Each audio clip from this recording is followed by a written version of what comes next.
tonight, of course, we're dealing with, we're not dealing with, we're going to learn about a career in the Central Intelligence Agency. A few years ago, we were addressed by William Colby, who was then head of the agency, and then again by William Webster, who was also head of the agency. But this is the first time that we've been addressed in this fashion about the career of someone who's been involved in covert operations for the entire career, something for which we have a great deal of respect and gratitude, but also curiosity. How much of that will be satisfied remains to be seen. But our time will be split evenly between the presentation and Q&A. Our guest, as you know from the materials that have been sent out, had just retired from a 26-year career in the agency. He's a graduate of Cornell University. I believe he did graduate work there as well. And he's been stationed in interesting places, all on the covert or headquarters side. And that means gaining human intelligence, which is an interesting enterprise, and other covert operations on behalf of the government. His last position, as you know, was to head up our operations in Europe and Eurasia, which includes Russia, of course. But earlier, his assignments had been in the Middle East as well, with time in both Iraq and Afghanistan. I'm as curious as any of you. It's a great pleasure for me to present to you Mr. Marc Polymeropoulos.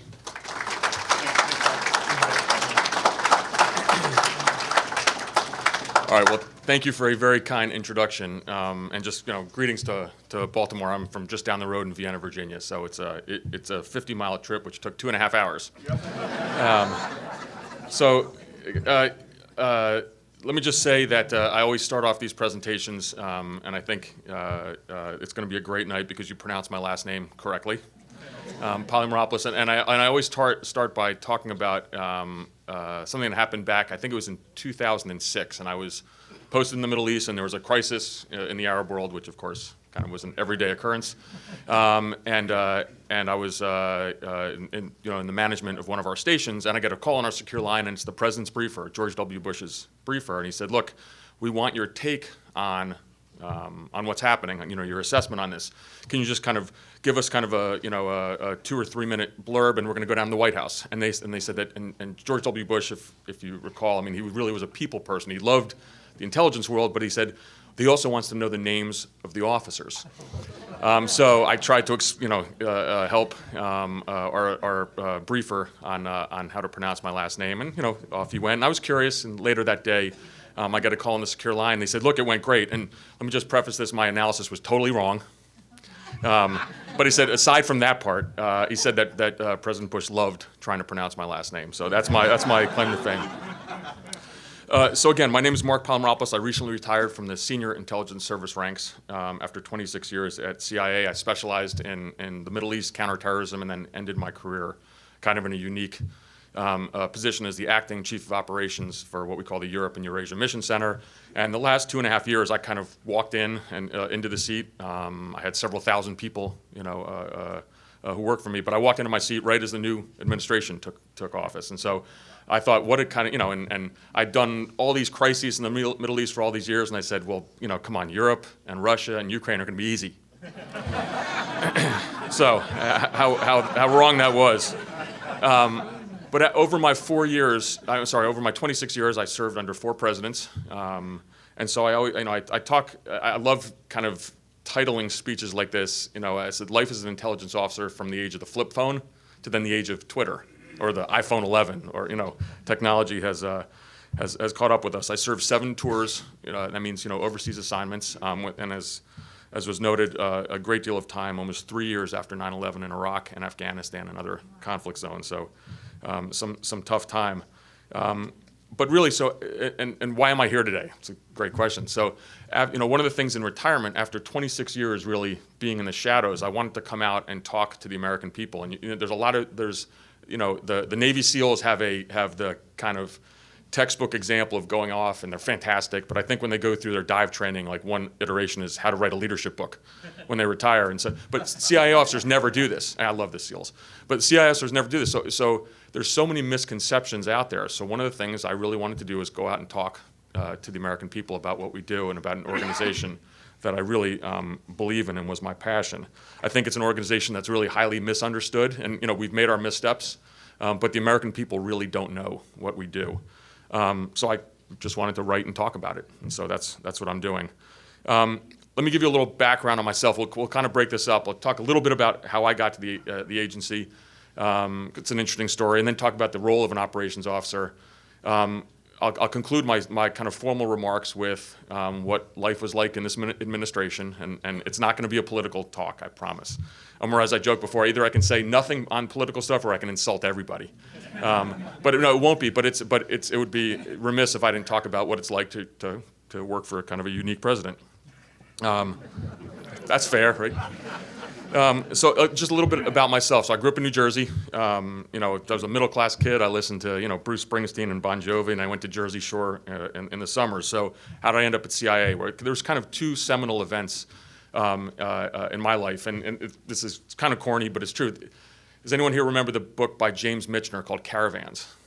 So it's an amazing book about a young Foreign Service officer for the State Department in the 1950s who goes to Afghanistan, and it's a magical kind of Lawrence of Arabia type book about dealing with the tribes, and Afghanistan clearly a different place.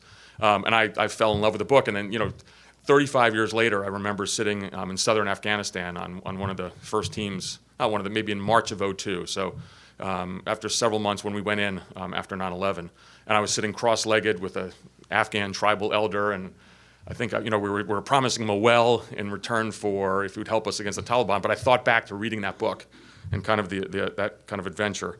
It's kind of a bad word for it because it was serious stuff, but again, reading that book when I was young was kind of an important moment in my life. And then the last part, my father was a university professor at Rutgers University and did some consulting in Algeria. And so when I was 10 years old, and this is for myself and everyone here, this is an age where my mom put me on a plane in New Jersey by myself to go through Paris to Algeria when I was 10. But then I meet my father, who's there on sabbatical, and we drive 2,000 miles through the Sahara Desert in Algeria, sleeping in Bedouin encampments in a Volkswagen minibus. And so I fell in love with the Middle East then. And so after undergrad and grad school at Cornell, I actually was hired into the job, the only job I've ever had. So the other reason why I'm speaking here is I'm not qualified to do anything else either. So, all right. So what did I do for CIA? And I think this is what I think is going to people here will find interesting. So I served as an operations officer, and let me just what I have to say. A staff officer for the CIA is not an agent. An agent is something else. So we call it a case officer or an operations officer. So just when we're talking about agents, those are kind of foreigners we recruit to spy for us. So my job was to recruit and handle, foreigners to spy for the United States. And when I say what a foreigner could be, someone in a terrorist group, can be an official of the Chinese or Russian government, but it's someone who's going to provide secret information to us. And so one of the things people ask me all the time is, why does someone make that choice to betray their organization or country? And I love that question because it goes to the heart of why I love this job as an operations officer, because it's about the most basic of kind of human instincts and personal interactions. I called it's a romance or it's a marriage, because at the end of the day, you're getting close enough to convince someone to betray their group or country. I mean, you can go. It's a psychology 101 class or 501 class, and at the end of the day, the role between a case officer and your agent, it's an intimate relationship, because in the end, you're looking at someone who says, "I'm putting my life in your hands." If you're working, if you're in Russia, if you're in China, Cuba, places where the ultimate sanction is going to be death. Now, the United States government is going to give a great deal in return, for this kind of pact, whether it's money or maybe future resettlement or education assistance. But at the end of the day, it's pretty remarkable what young officers in the CIA, young operations officers, are asked to do. So then many folks have asked me, okay, so why is this person making this choice? Why is the agent deciding to work for us? And so this goes to kind of, motivations. And this is no special secret sauce. By the way, everything I'm talking about tonight, I have to say this, has been cleared by the agency and our Publications Review Board. So you're not getting any secret information. But at the end of the day, in recruiting agents, or why an agent decides to spy for any nationality, there's no secret sauce. It goes across all intelligence services. So historically, it could be ideological. Remember in the Cold War, communism versus capitalism. It could be for financial reasons, maybe a potential agent from another country needs money to send their kids to school in the United States, or they have a sick relative. It could be based on kind of narcissism or ego. They've hit a glass ceiling in their foreign ministry or their intelligence service. But then it's incumbent on me and kind of my tribe as operations officers to find these vulnerabilities. And so that's why it's kind of this whole process of a romance. It can take, there's lots of different flavors of this. There's volunteers. I think, if people have read books on espionage, there's a long line of former Soviet diplomats and spies who have volunteered to us. And so then we accept them and the relationship begins. But it also can be a process of months or if not years of getting very close to a target. And it's not that I'm going to use my wily ways to convince someone to do something that they really don't want to do, but there's always motivations there that we can kind of find. I'm going to relay this, and I think you'll find this very interesting. I'm going to relay a story of an agent that I handled, because it's remarkable. This is sanitized, and so if you kind of write it down, you're not going to be able to go find who I'm talking about. But this is one of my favorite assets that I ever handled, and I think it means a lot to me, and I think it'll give you a feel for what operations officers do and the amount of responsibility we had. I'll note now that this agent is resettled, so he's out of harm's way, so I can talk about it a little bit. And of course, I have to hide his true identity. So I didn't recruit this individual. He was a member of his country's foreign ministry in the Middle East, but he loved the American ideal. And that was kind of really important. Again, different motivations. Some people want money. Some people have a beef with their own government. He just loved America and democracy, and so that felt good. I was first introduced, I went to Europe to train him on kind of our secret communication systems and how to detect surveillance, and how we were going to conduct internal clandestine meetings in his country. So it's a period of several weeks where I got to know him really well. When we were back inside the country, I never met him long on the streets, but occasionally we would go out of country, kind of to a safe area and have a meeting. And I want to relay to you really kind of profound words he said to me one day, and they were as follows, and I kind of jotted this down. He said, "Mark, never forget, my life and the life of my family is in your hands. You may forget me one day when you're going about your day-to-day business. Maybe you're going to a restaurant with your family, or maybe you're watching a soccer game on TV. And I know you go back every month to the United States for your kind of R&R in the summer. But make no mistake, I think of you every single day. If you make one single mistake in our relationship, in our meetings here in this country, I'm going to die. So you have to be perfect.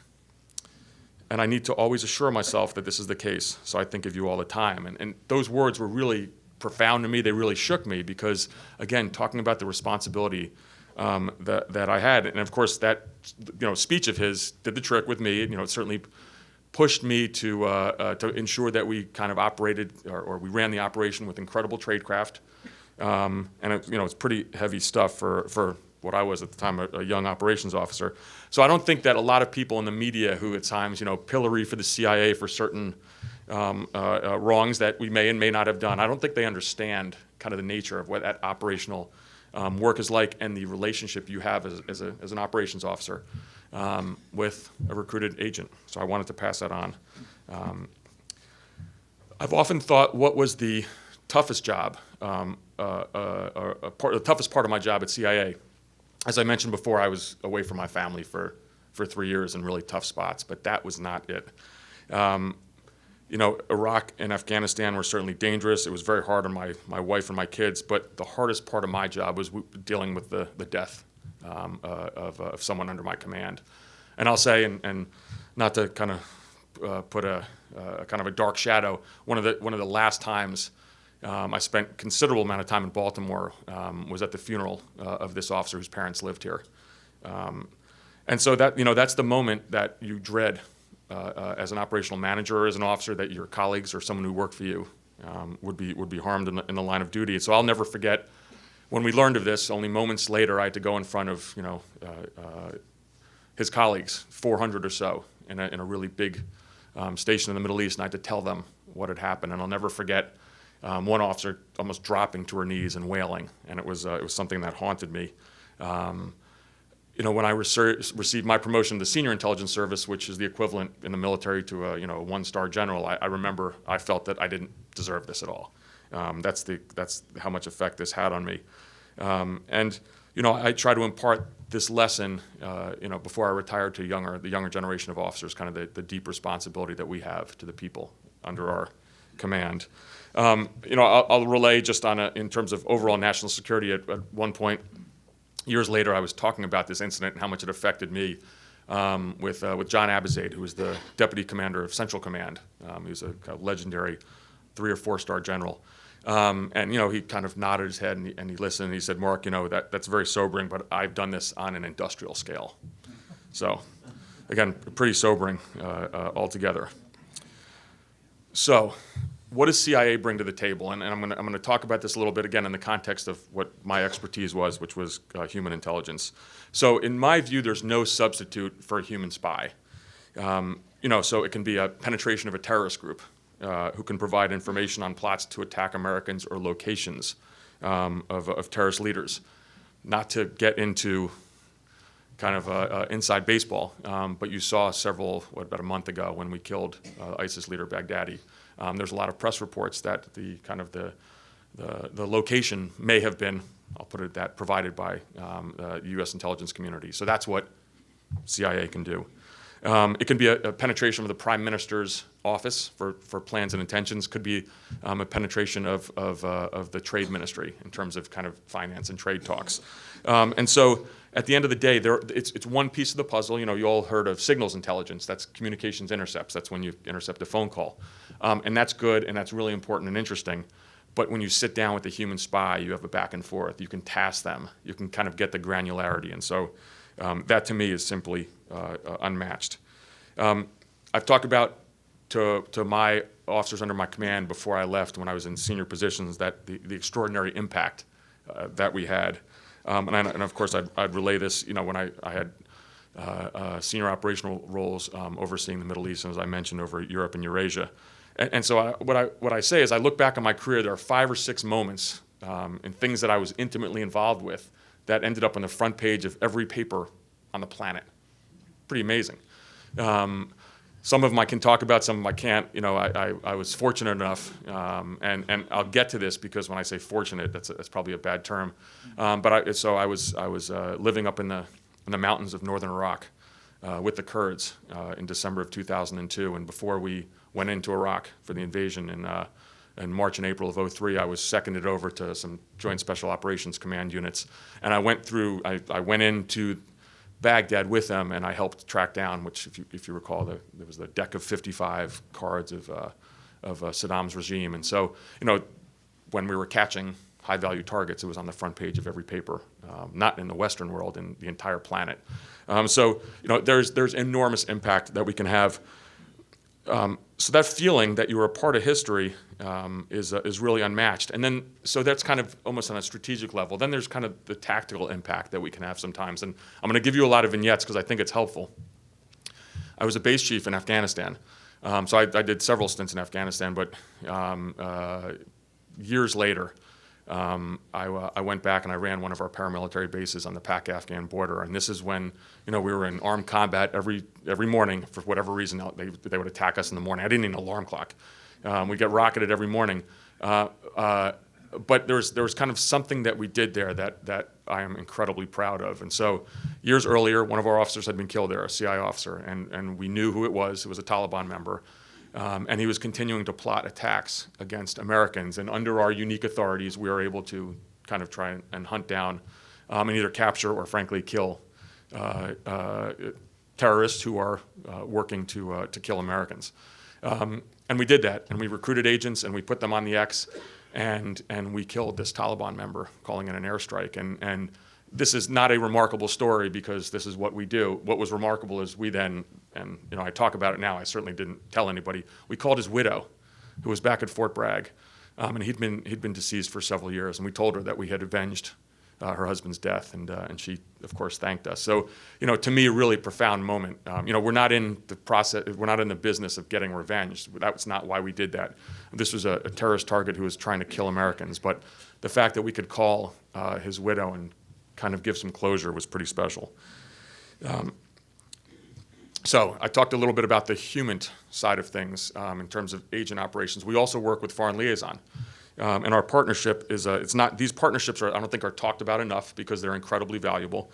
They remain a cornerstone of our ability to gather intelligence. I think many of you here have heard of the Five Eyes.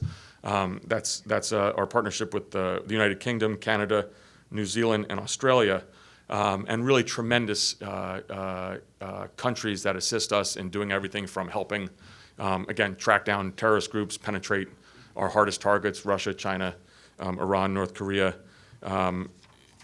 take down procurement networks of those who wish to traffic in nuclear material. And so they're really indispensable allies. And so as operational managers in the field, we spend a tremendous time with these foreign liaison services. And I mention this because I'm going to get to it later on. As I noted before, everything's part of kind of human interaction. So it's still, in order to, for example, when I served in Jordan, our relationship with the Jordanian service is extraordinary. And so you spend a lot of time nurturing that. And I think that's something that we can be very proud of. So I've given you a little bit of background on what we do. And so now I think I'll move to probably why many of you wanted to hear me speak today. And so I'll talk about the role of intelligence in the context of current events, which of course gets a little more dicey. And so this is the part where I say this is the talk on life as an intelligence officer in the age of Twitter. And again, what I worked on at the end, Turkey, Russia, and Ukraine was really not controversial at all. So, all right. So first, I want to address kind of what the 600-pound gorilla in the room would be, and that is the charge that the CIA has a political agenda, that we are members of what? The deep state. Okay. So, and I joke about this a little bit, but it's a serious accusation, and I find it almost, I will use a loaded term, almost insulting and ridiculous, because, and it's one of the reasons why I'd like to come and speak to audiences like this, because it makes me sad, and it goes against the fundamental principle of what we do as CIA officers, which is to protect the American people.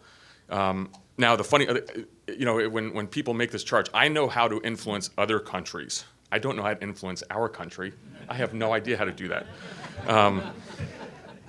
Let me say that CIA officers don't talk about politics in the workforce. I mean, so we're normal people. You have an opinion. Everyone has a political opinion. But again, I work with thousands of officers over the years. I have no idea what their, who they voted for, their political party.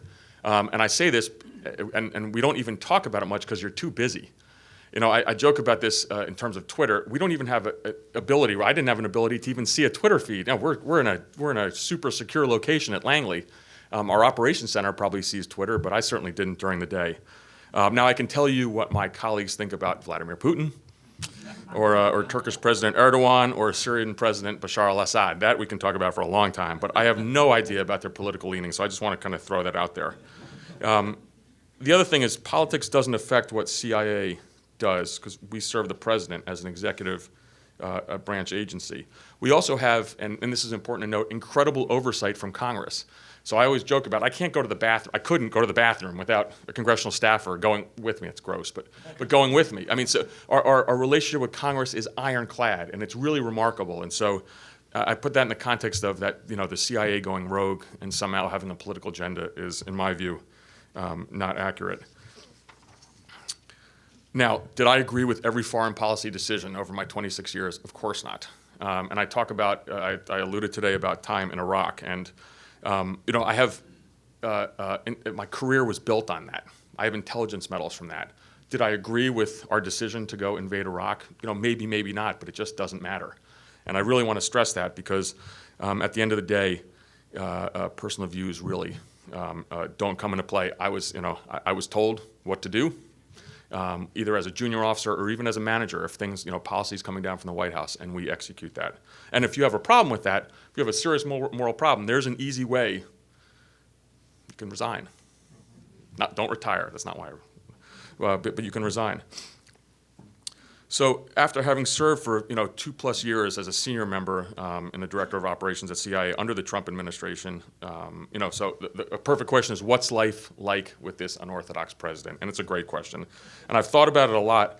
And so I think overall, and perhaps some people may be surprised, it would be easy to say that yes, President Trump has affected. There's a Trump effect. It has affected CIA to the core.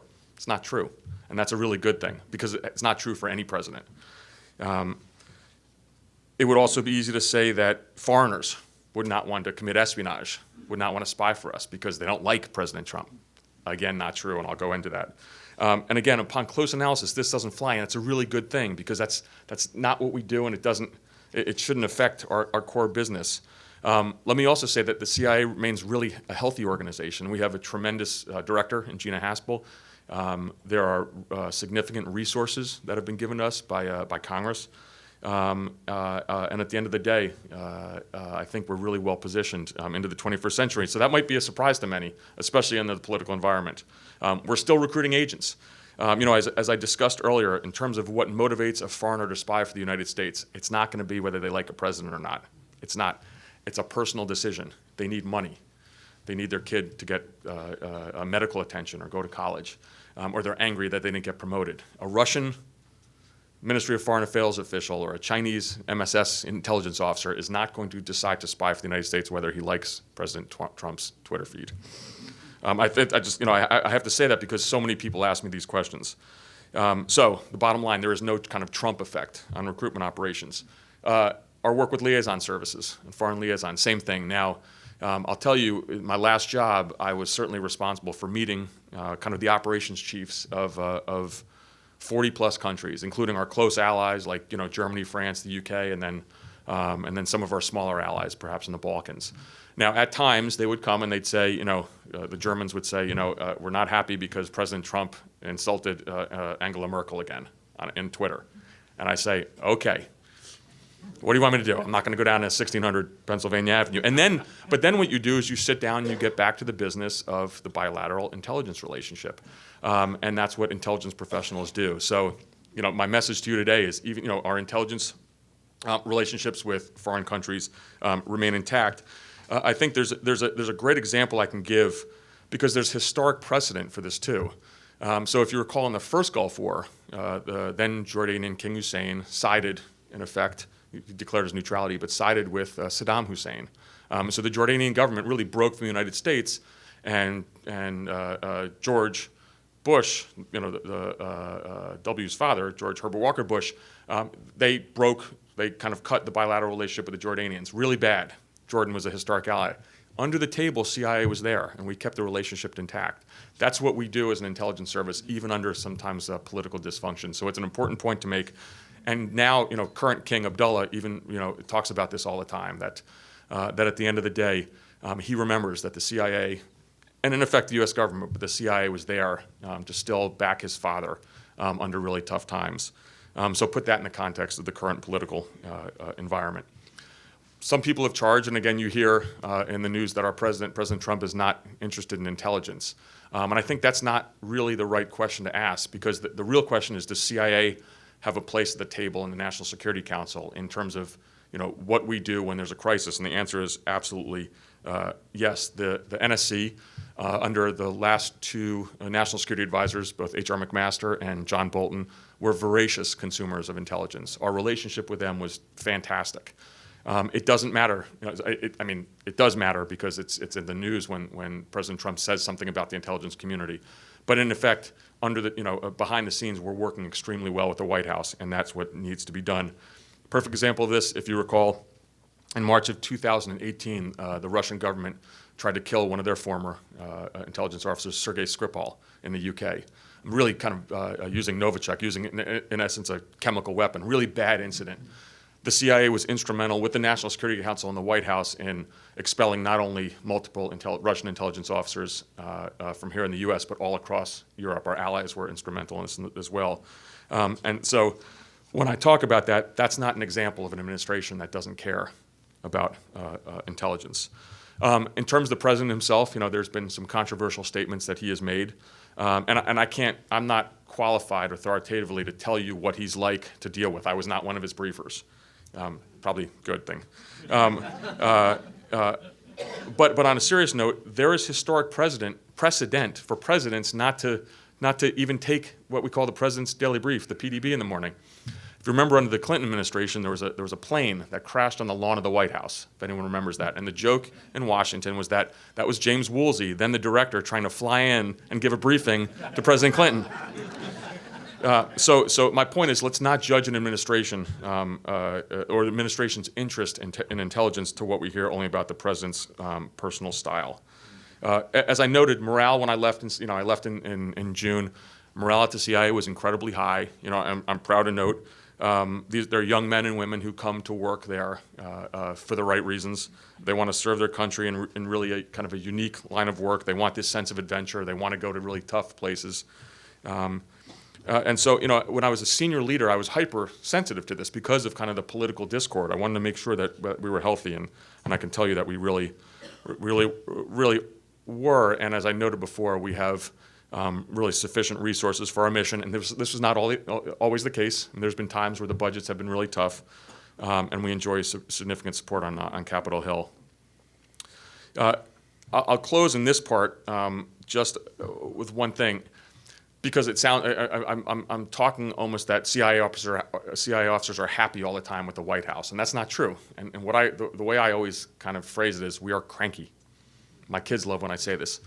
So under the Obama administration, the National Security Council bureaucracy was an incredibly stultifying institution where it was hard to get decisions out of the White House, and we complained about that. So keep that in mind. So, when you hear, charges that the Trump administration is not doing things the right way, I go back to the old acronym that CIA officers are cranky, and I think that's good. There are some storm clouds ahead, and I do want to address this, and because I'd be negligent if I didn't, and I'm going to break it up into several key pieces, and because these are warning signs, I think, for the national security community that give me some concern. And I'll try not to be political here, but the first really one has to do with the whistleblower. And I'm not making a comment on the whistleblower and the whistleblower's role in the impeachment proceedings. That's important. And I cannot even comment or acknowledge if this is a CIA officer. It's not my place, nor could I do that. But what I want to talk about is the importance of the whistleblower channel. It's a dissent channel. And it's a critical mechanism for the intelligence community. Because at the end of the day, there needs to be an outlet in which employee who has a complaint has a proper manner and to voice his or her concerns. Because if you don't have this dissent channel, there's two options for someone who's disgruntled. One, you can go to the media, that's not a good thing. And the other, God forbid, you go to the Russians or the Chinese. So just think about, so when I hear attacks on the whistleblower and kind of the sanctity of the whistleblower statute, and that people want to force the whistleblower to, for he or she to testify against their will, that bothers me because of this channel. Now, if the individual wants to testify, that's a different story. But at the end of the day, this mechanism, the whistleblower mechanism, for counterintelligence reasons, I think is something that's sacrosanct. And so I'm a bit disheartened to see that until now these kind of the political attacks have continued. The second, and I have to be careful in saying this, is what I call almost a crisis of leadership in the national security community. And truth be told, I've been outspoken on this. I went on MSNBC, maybe, and I was invited to go on other channels too. So this is not a political statement, but I went on MSNBC about a month ago or 3 weeks ago, because what was happening is during the impeachment hearings, there was a lot of attacks on civil servants in the national security class, and it really bothered me. And it bothered me not that people in the United States don't have a First Amendment right to criticize the government. They do, and that's important. But that the leadership of these institutions, whether it's the Secretary of State or the Secretary of Defense or the acting Director of National Intelligence, wasn't protecting these officers and saying something. And so I've been a bit outspoken on that. And I'll just tell you why, because at the end of the day, there's a pact that I had with my leadership. And when I was in a leadership position, I had with my junior officers. And that's, we asked them to do the impossible, certainly in the shadows, in really tough environments, and sometimes to do things that are a little kind of out there. It's legal, but the American people and the international community, a lot of times don't want to know about this. But you make a pact in that if there's any blowback from the political arena, your leadership is going to have your back. And when that doesn't happen, I think that's really regrettable. I'll say that Christopher Wray yesterday or the day before, just in a simple statement saying that that he kind of supported the men and women of the FBI was really important. So I was happy to see that. I hope for some of the other national security organs we're going to see the same thing. The final crisis, or the final thing that I really worry about, has to do with what was dear to my heart in the end. That has to do with Russia, and I can certainly take questions on this as well, and on the value of the intelligence that we provided to policymakers on what was kind of a clear intelligence call, which was the Russian interference in the 2016 elections. It baffles many of us when ordinarily really smart and experienced politicians have chosen to kind of promulgate a narrative that frankly, the Ukrainians did it, which is just, frankly, incorrect. I just heard someone say something. And that's a Russian intelligence-driven narrative. Fiona Hill, who was the National Security Council's Director of Europe and Russian Affairs, testified to that, and I think she did a kind of a dramatic job. And it was really epic in its clarity. But this is a real warning sign to kind of the political class that these things really do matter. And I never thought that I would see either political party kind of run with something that was so far from the truth. And because at the end of the day, the Kremlin wins, and that's why it bothers me, because I did Russia at the end of my career. So again, I hope this is an aberration and sanity kind of prevails, because at the end of the day, and we can talk about this later, Russian President Vladimir Putin remains absolutely committed to doing our country harm. Make no mistake about that. He wakes up every morning, it's a zero-sum game, and he tries to see how he can harm the United States in whatever fashion he can. So the last thing we need is any U.S. political actor, even unwittingly, aiding him in these efforts. And so, we really need to remain united as a country against the Russian threat as the 2020 elections approach. So I'm going to conclude this chat, and then we can have a give and take. But I want to give you two vignettes on what really meant something to me about CIA, and how I believe so strongly in the organization. And as I noted to someone before I came up to the podium, it's a calling in life. It's not a 9-to-5 job. So when I would go to a field station, we don't work during the day. You're doing something else. You might be working for your job in the State Department or the Commerce Department. Or maybe you are declared actually to the host government, and you're actually doing some work with the host intelligence service, but you work at night, which means, every day for 2 or 3 years, and every night, 6 out of 7 nights, you're gone from your family. So it's a calling. And so, I take this really seriously, and I would tell my officers, and this is, the last thing that, in kind of this modern era that people wanted to hear, but there is no work-life balance. There's work. And so two quick vignettes. So I recall it was in an Arab capital. I can't say where it was because I was undercover there, but it was a really heavy counterintelligence post where the host government was following me, breaking into our house, leaving us little gifts in our house in the bathroom. Really nasty, wonderful place, wonderful people, but nasty environment from the host service. And I remember walking towards the U.S. Embassy at night, and you see the silhouette of the flag. And you just look up at that. And there's only a couple of us Americans, a couple of CI officers at the post. Some people in that host country do believe in our ideals, but the flag was just something that really kind of helped unite us. And, I became this is a true story, I became a NASCAR fan after this. I was living in the Middle East, but I was like, I have to find the most patriotic sport of all time. So. And then number two, I just want to talk a quick bit about the dedication of CIA officers. So when I was in Afghanistan, my mother passed away. And I was on the front lines. I was on, again, running a base on the Pak-Afghan border. It would take multiple helicopter and then fixed wing, and then kind of a jet flight to get back home to New Jersey where she passed away. And so if anyone here remembers the movie The Right Stuff, or the book by Thomas Wolfe, The Right Stuff, it talked about, it was actually in the book, it was airline pilots in the United States, when they have that southern drawl and they're talking and you just feel confident, and it's just, there's something about it. I think you have to have that to be an airline pilot. But so these were the helicopter pilots who went and picked me up to get me ultimately back home, and it would take days for me to get back home. These are former Special Operations Forces pilots who then joined the agency later on in their careers. They had that kind of heavy drawl, and they flew me in just horrific weather.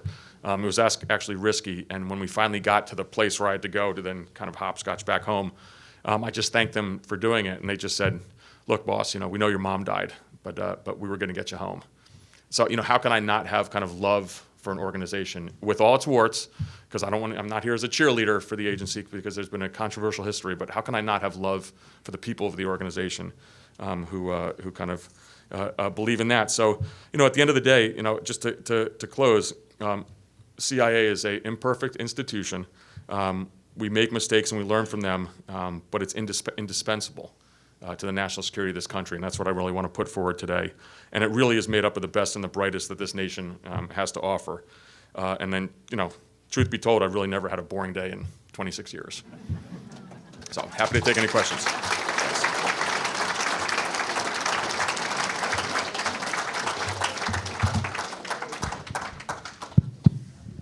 Well, that was marvelous. Thanks very much. Our routine now is that the questions which are asked have to be repeated. Okay. And I neglected when we chatted earlier to tell you that. I can either repeat them, or if you feel comfortable, and I think you probably do, you can repeat them. Okay. Sure. Do you want to? Why don't you choose people for me? Oh.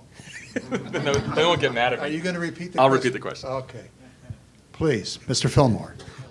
So I think the question is, that I lived a life of hypervigilance overseas, but then when I returned back home, and even in retirement, have I been able to kind of lessen that?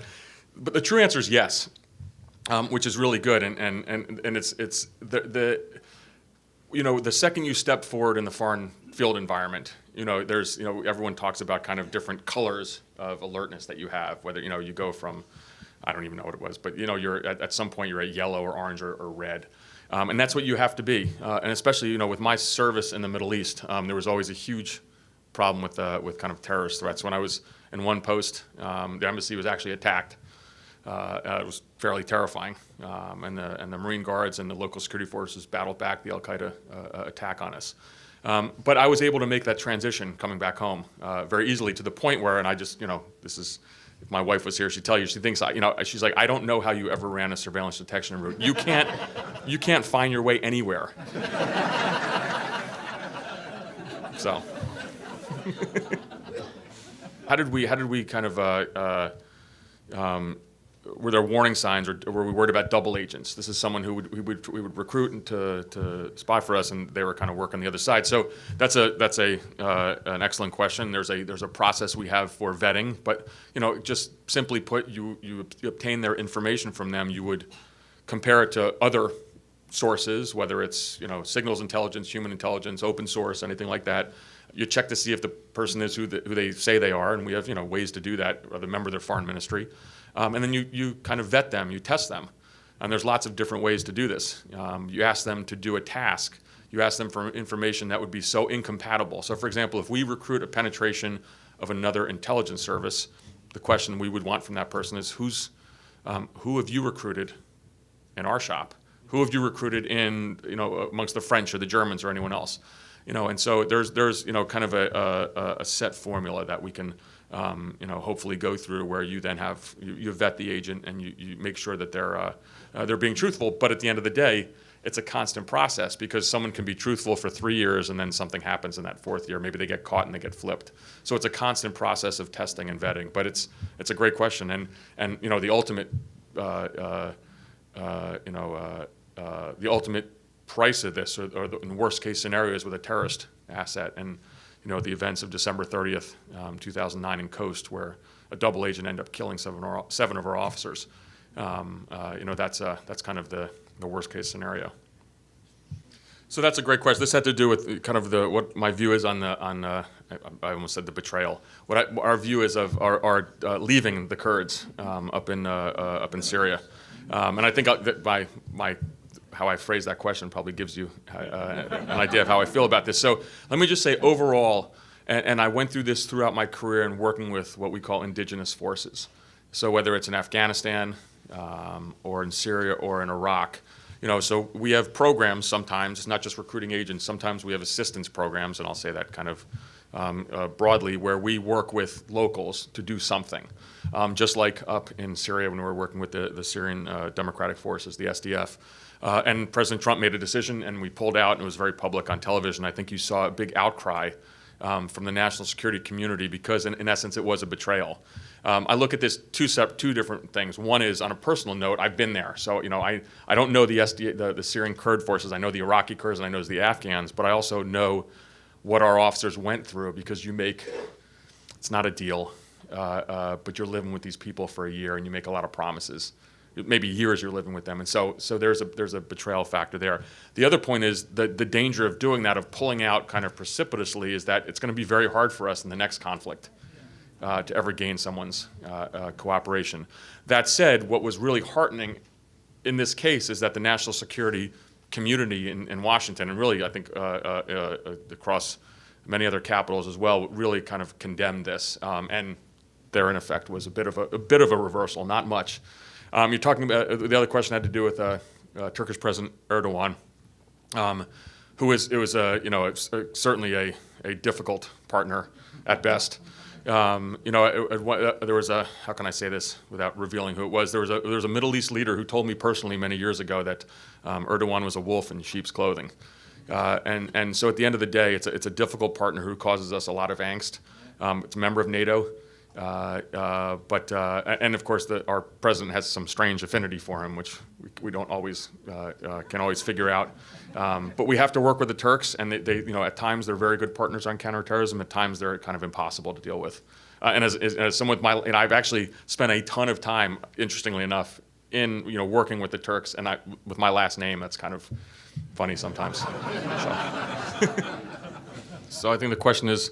In the 60s, the CIA had some had roles in trying to change governments or overthrow governments, and is that possible to do at this time now? So let me just, say kind of first and foremost, any CIA officer worth their weight's not going to come and defend all the things that were done in the past. But I'll tell you, the process of doing this, if you're talking about regime change, it's not a CIA decision. This is a decision that comes down from the president. So it's national policy for the United States. Now, whether you agree with that or not, is certainly up to debate. But if we were to ever, conduct those activities, it's a presidential decision that then turns into what is a covert action, and it's something that is completely kind of designed and put forth and then just implemented by us. But it's a White House decision. So could it happen again? Sure. But it's not a CIA decision to do so. This is something that is undertaken by the President and the National Security Council in an interagency forum with the Secretaries of Defense and State and others. But there's a history of us doing this, and I will say that I think there's a healthy debate in the United States about the wisdom of this. We kind of get into trouble sometimes when we decide to do such things, and that's good. That's a good thing. Because at the end of the day, I think Colin Powell said it best about Iraq, that if you break it, you own it. Yeah. The question was that there's been media accounts of kind of U.S. intelligence activities being compromised in both China and Iran. Is there concern about that? And the answer is, of course there's concern. I can't address those directly, but I think it's fair to say that our adversaries are good, and we have to be on the top of our game. And so, at the end of the day, if you look at 2019 and the advent of not only, cyber security, but also biometrics, I mean, the espionage game has changed dramatically. So, you all would, if you get on, if you're buying stuff on Amazon or if you're on Facebook, your pattern of activity that you do in your daily life would enable someone, not even having met you ever, to put a profile on you where they would probably know the 5 stops you do every day, where you go shopping, where you go on vacation. So it kind of I'm trying not to answer your question, but at the end of the day is we have to be on the top of our game, and sometimes bad things happen, but our adversaries, and particularly the Russians, the Chinese, the Iranians are very good.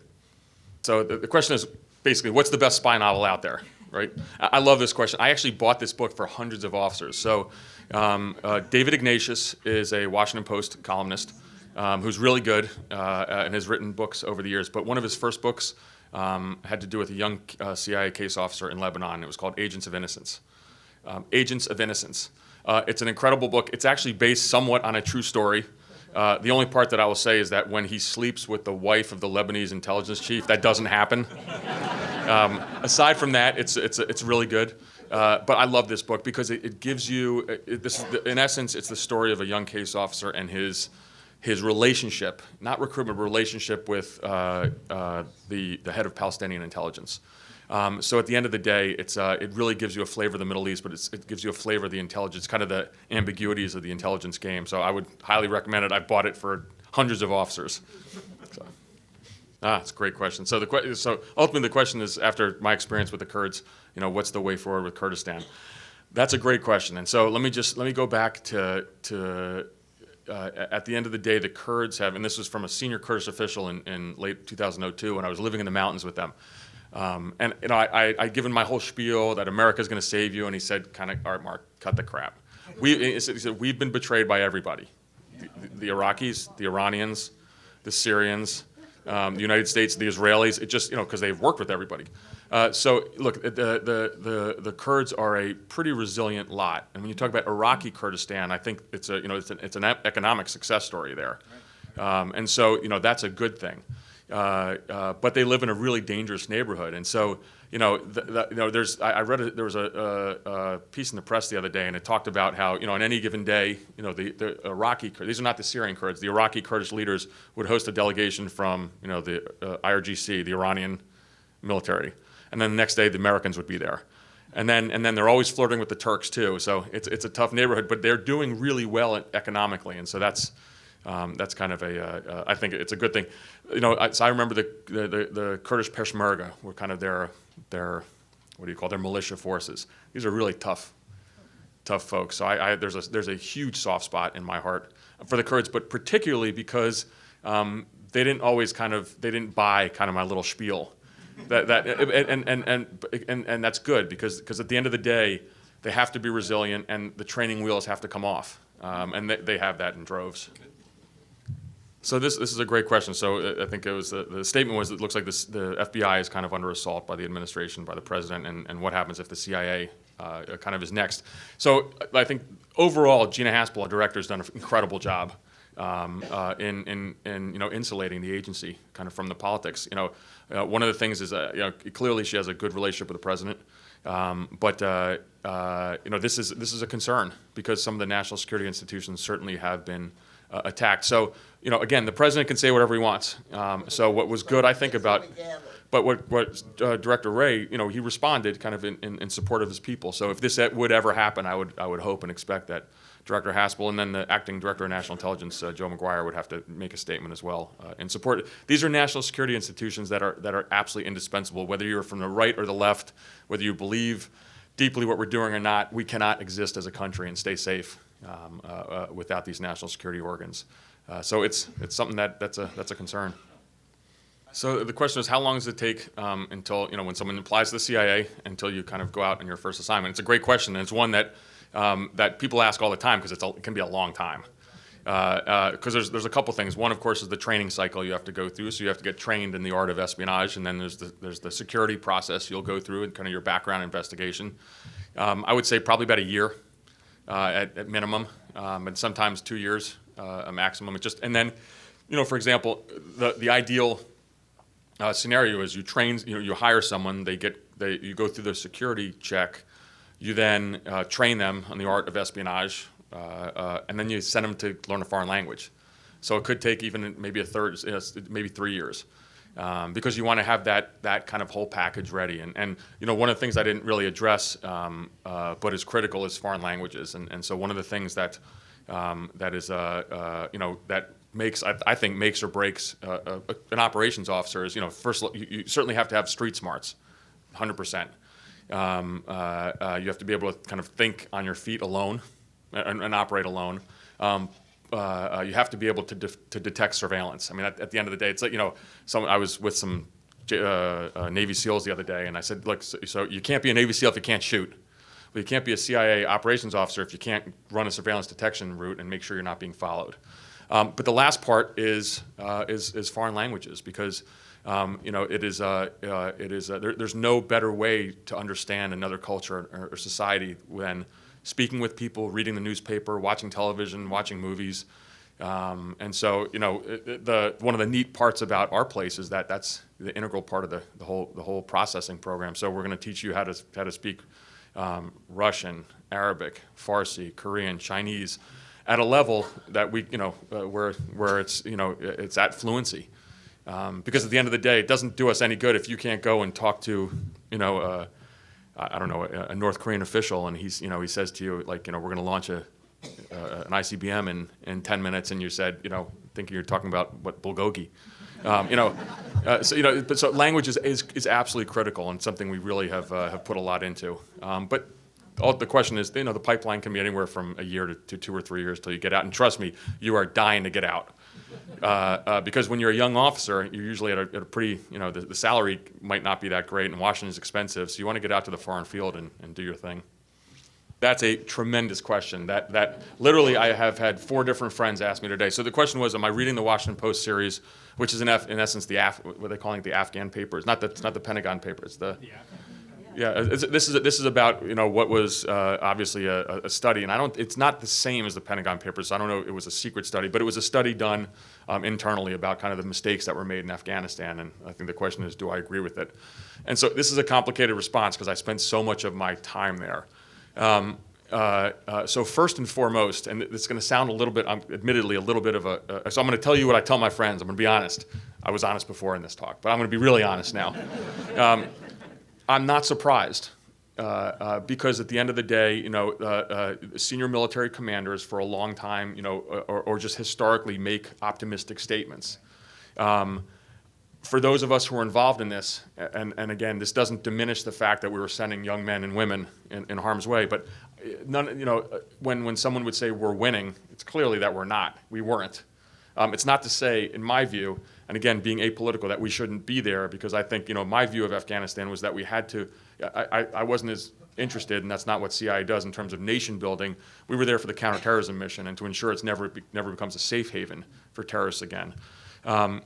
But I think that the Washington Post series does provide kind of a very useful service to the American public, because at the end of the day, there was, and this is not just U.S. military officers, it's successive presidents as well, both Bush and Obama, who are complicit's the wrong word in this, but who are kind of going along with a policy that Afghanistan is the graveyard of empires. It's always seen as that, and so it's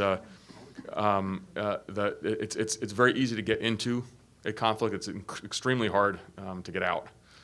So I think that it's a long-winded answer that, yeah, I've read it, and I haven't really come to grips with it entirely because I'm not surprised with the conclusions, but that doesn't absolve all the people who were making decisions at the time. The conclusions was that the premise was that the American people were lied to by our political and military leaders, that there was so much progress being made. I have to apologize for the fact that it's 10 minutes after 7, and I'd like to stay here for a lot longer, but that is our time. Thank you. This was a splendid evening.